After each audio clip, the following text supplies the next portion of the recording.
What's going on, everybody? Happy Sunday to you.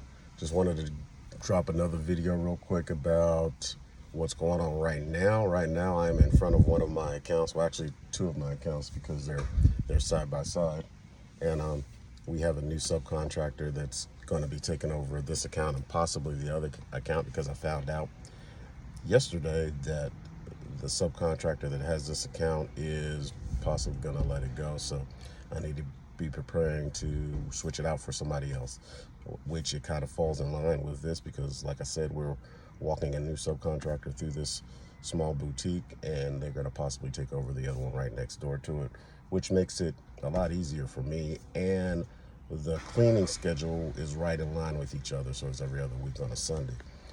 So it works out. So hopefully everything is copacetic with that, and everything goes smoothly.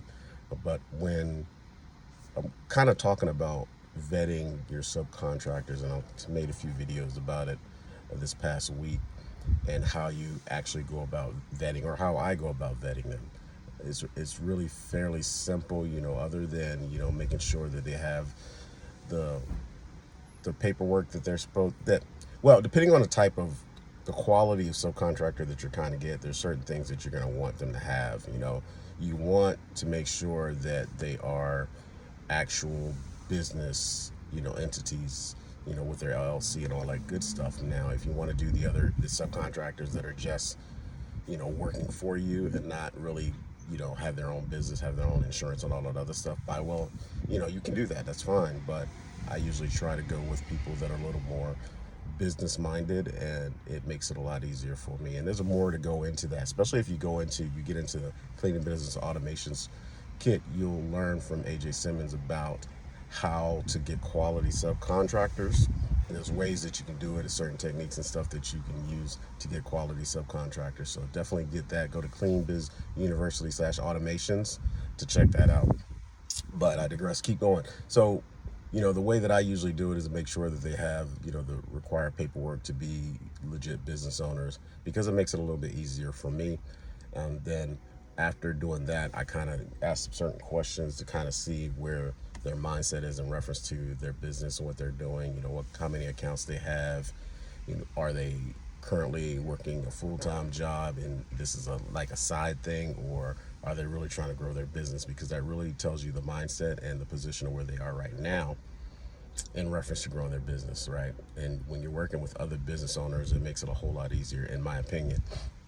So right now what they're doing is they are cleaning this account. I walk them through, letting them know what the client wants for this specific account, what gets done, basic scope of work information.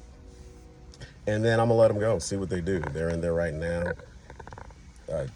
And of course, I've said this in a previous video, it's gonna take longer than it normally takes because they're auditioning basically right now.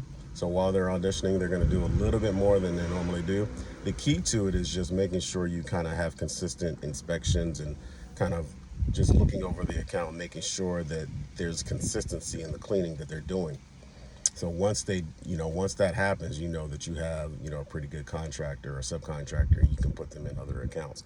I don't normally like giving new subcontractors multiple accounts. Sometimes I do it, but I don't like doing that because what happens is if the account ends up being a little bit too far of a travel for them, it starts to wear on them, right? And then if something happens and they don't want to do the account anymore, or they just can't make it or something like that, and they don't have a replacement, that account has to get cleaned, right? So it either has to be me or somebody else. And if I give them multiple accounts and say something happens, then that's multiple accounts I have to take care of, within a certain period of time. So I don't like giving them too many accounts initially. I like them to build up to it and then go from there. But right now they're doing a good job. I can see right through the window what they're doing. So it's really, really going well so far. Let's put it this way. They already have one account of mine, and this is the second account, and they're possibly going to get a third account. But I'm going to stay vigilant and kind of monitor it to see how it goes. Make sure the client knows that we have a new subcontractor coming in, and if there are any issues, that they reach out to me and let me know so that we can have it fixed, and I can kind of give them constructive feedback on what the client says and how to rectify that situation moving forward, so that we can keep the consistency that we always have when it comes to these accounts. I don't want to make this video too long, so that being said, you guys enjoy your Saturday, your Sunday. Be safe. Make sure you are you're recouping, you're rejuvenating yourself and getting ready for that Monday. I'm excited for Mondays because to me, Mondays are money-making Mondays, and I'm not one of those people that don't like Mondays. I love Mondays because it's the first day of the work week.